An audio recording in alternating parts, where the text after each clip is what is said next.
Today we have a student gun violence summit, which is where students from all over the country are coming together to talk about how gun violence affects them individually and as a community, and as how students are affected mentally, physically, and emotionally by gun violence. Most of the people who are here are in some way a survivor of gun violence. Every student here has a different story of what they've experienced and what they've gone through. School shootings, robberies, domestic violence. To fight for real change, how do we best use that opportunity? There's too much gun violence in our schools and our communities, and we're here to come together as students and educators and concerned citizens to create a student bill of rights and to help ensure that our communities and schools are safe. They should go to their congressmen, they should go to their governors, they should go to their school boards and say, this is what we need.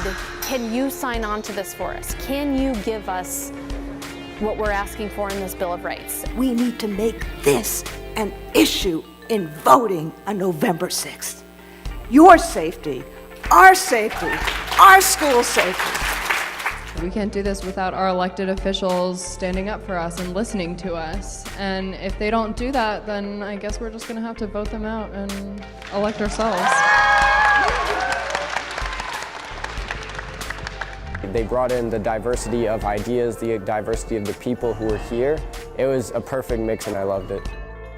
People are answering these questions the way that we want them to. So if you just get them involved in the political process, you can get whatever you want, and it's not as hard as it seems. We've had great success already.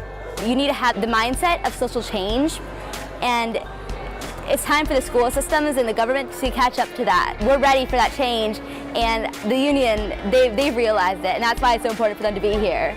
I know that I've made connections that are going to last a lifetime, connections with people who are going to stay in this movement for as long as it takes to get the work done, and I think that's what's needed to really create change that starts locally but then grows into a national movement and into national change.